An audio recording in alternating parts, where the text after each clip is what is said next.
ในกรณีของต้นเข็มนะครับจะเห็นว่ากิ่งมีกิ่งชูขึ้นกับกิ่งนอนลงนะครับถ้าเราตัดกิ่งที่ชูขึ้นออกไปพุ่มของต้นไม้เนี่ยก็จะดูต่ำลงมาแล้วนะครับดูทิ้งลงมาพอทิ้งลงมากิ่งที่ทิ้งลงมาเนี่ยอนาคตเขาแทงใบขึ้นมานะครับใบเขาจะออกลักษณะตั้งๆแบบนี้นะครับแป้นหมุนดูรอบต้นนะครับไม้จะต้องค่อยๆไล่ขึ้นไปแบบนี้ทั้งต้นนะฮะด้านล่างกว้างพุ่มบนจะค่อยๆแคบลงอันนี้เป็นธรรมชาติของต้นไม้นะครับ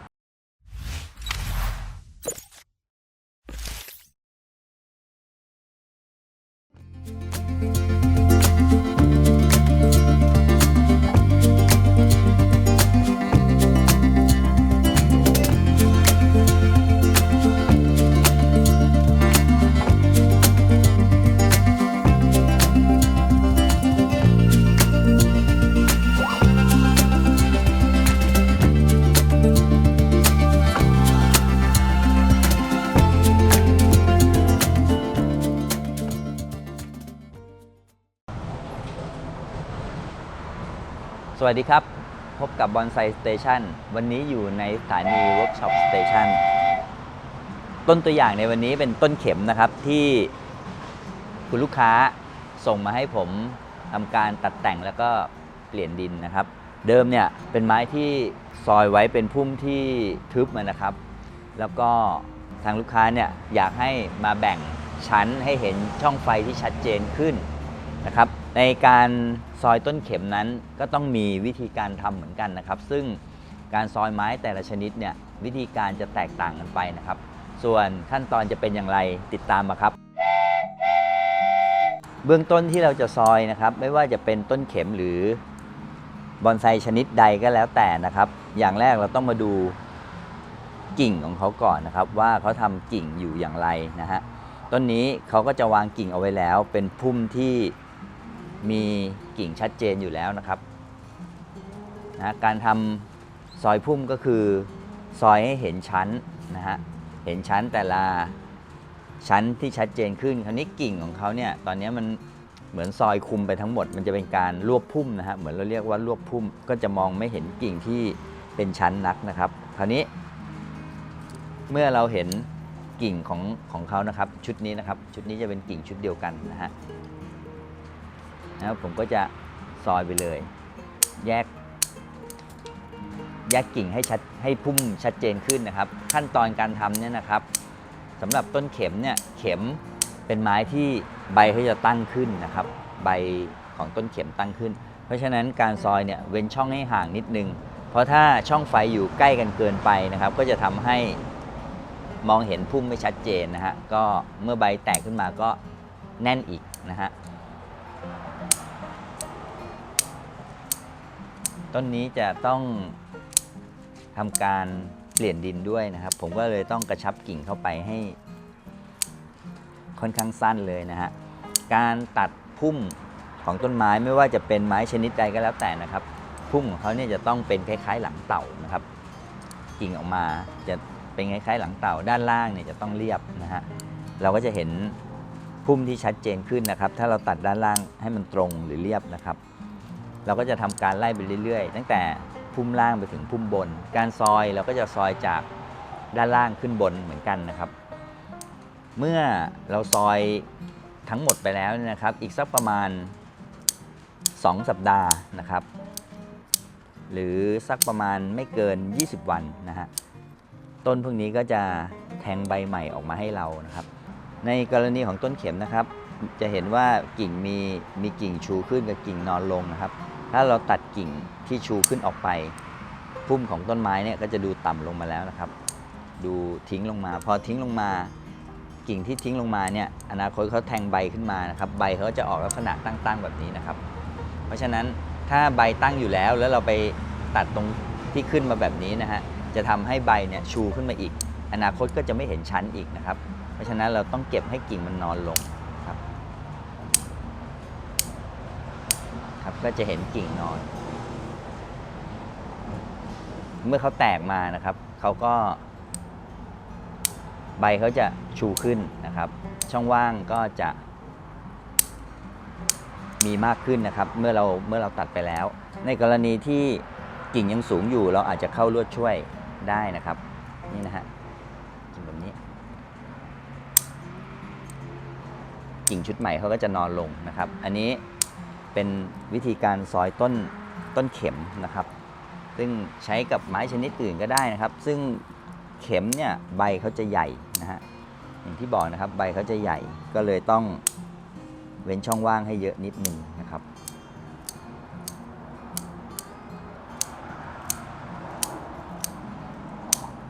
การซอยต้นไม้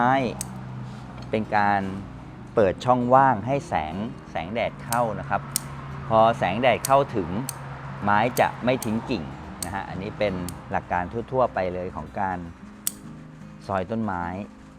อย่างที่สองคือการกระชับพุ่มให้เล็กลงจะสังเกตว่าพุ่มด้านล่างเนี่ยโดนตัดออกไปเยอะนะครับด้านบนก็จะ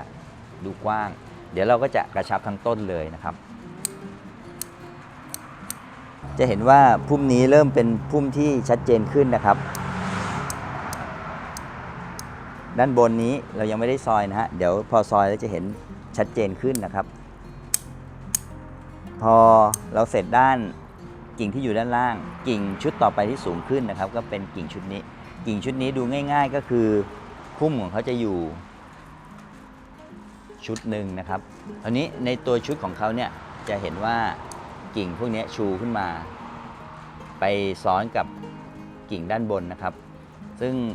ทำให้มองไม่เห็นชั้นนะครับเราก็ต้องค่อยๆไล่ตัดเหมือนเดิมนะครับตัดให้เป็นพุ่ม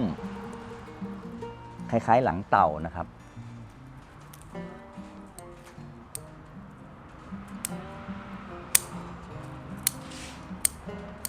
การตัดแบบนี้นะครับจะทำให้พุ่มกระชับเข้าไปด้วยนะครับแล้วพุ่มจะเล็กลงนะฮะผมจะตัดไล่แบบนี้เลยนะครับ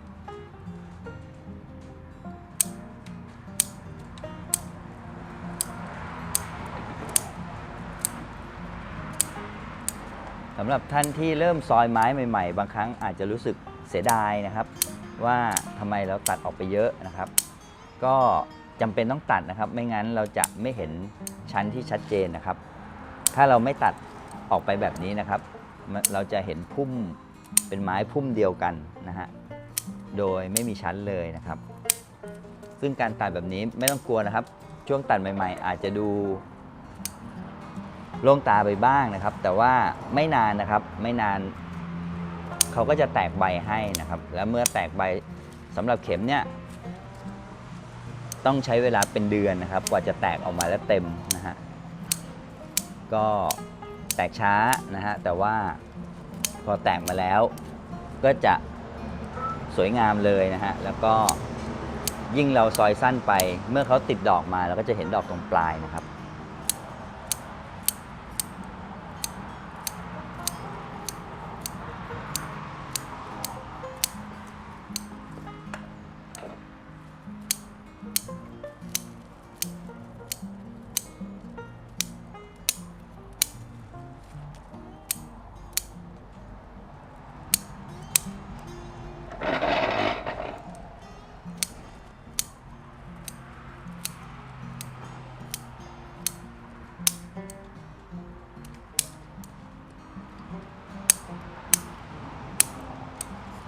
เบื้องต้นเราซอยโปร่งๆไปก่อนให้เริ่มเห็นกิ่งนะครับพอเราเริ่มเห็นกิ่งเราค่อยมาซอยเก็บรายละเอียดอีกครั้งหนึ่งนะครับ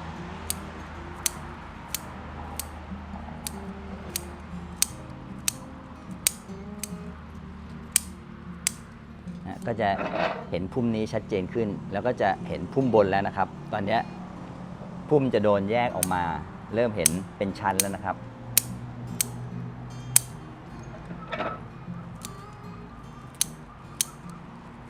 พุ่มที่เราตัดออกมาเนี่ยบางครั้งจะดูค่อนข้างยาวเลยนะครับแต่ไม่ต้องกลัวนะครับการซอยกิ่งนี้เป็นการควบคุมทรงของต้นไม้ด้วยนะฮะให้ทรงของต้นไม้เนี่ยไม่ใหญ่จนเกินไปรับกับขนาดของโครงสร้างนะครับบางครั้งพุ่มที่ใหญ่เกินไปเนี่ยจะทำให้บดบังความงามของโครงสร้างนะครับ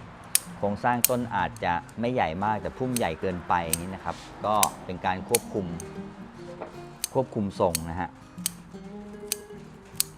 สำหรับ เข็มเมื่อเราซอยไปทีนึงนะครับอยู่ได้นานเลยนะครับเพราะว่าเข็มโตค่อนข้างช้านะครับแล้วก็ใบที่แตกชุดใหม่นี่ก็จะเล็กลงด้วยนะฮะอยู่ได้หลายเดือนเลยนะครับกว่าจะมาตัดแต่งกันอีกทีหนึ่งนะครับซึ่งเลี้ยงเข็มเนี่ยออกดอกง่ายด้วยนะครับอันนี้ก็เป็นอีก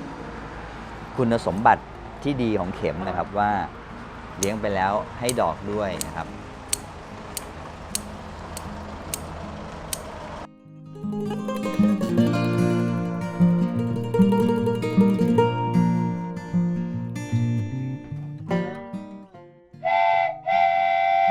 หลังจากตัดแต่งแบ่งพุ่มให้ดูชัดเจนแล้วนะครับคราวนี้เราก็จะมาเก็บในรายละเอียดอีกครั้งหนึ่งซึ่งการเก็บรายละเอียดอาจจะต้องมีการเข้าลวดช่วยด้วยนะครับไม้พอตัดมาแล้วก็จะเริ่มเป็นฟอร์มเห็นพุ่มที่ชัดเจนขึ้นนะครับจะมีกิ่งบางกิ่งนะฮะที่เราอาจจะทำให้ดูเหมาะสมขึ้นอย่างเช่นกิ่งนี้นะครับกิ่งนี้จะดูต่ำไปจะทำให้มองเห็นพุ่มไม่ค่อยชัดเจนนะครับเราก็จะเข้าลวดเพื่อยกพุ่มขึ้นมานิดนึงนะฮะพอเรายกขึ้นมาเราจะเห็นพุ่มด้านนี้ชัดเจนขึ้นนะครับก็จะเข้าลวดเพื่อยกกิ่งนี้ขึ้นนะฮะ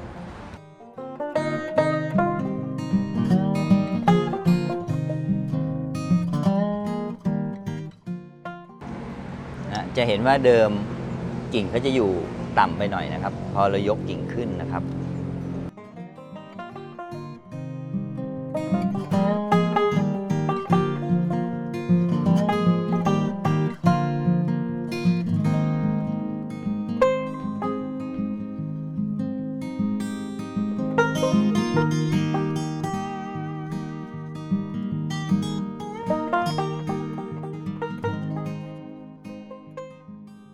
เราจะเห็นพุ่มนี้ชัดเจนขึ้นนะครับ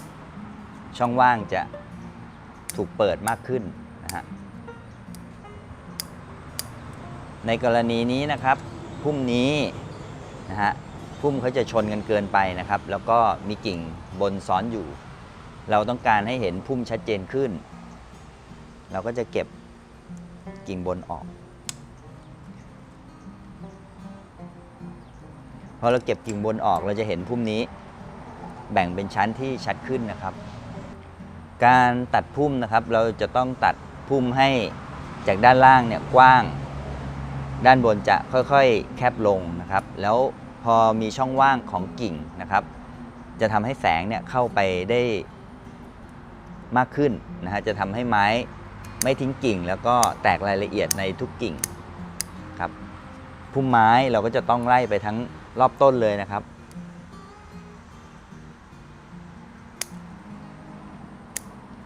ใช้แป้นหมุนดูรอบต้นนะครับไม้จะต้องค่อยๆไล่ขึ้นไปแบบนี้ทั้งต้นนะฮะด้านล่างกว้างพุ่มบนจะค่อยๆแคบลงอันนี้เป็นธรรมชาติของต้นไม้นะครับ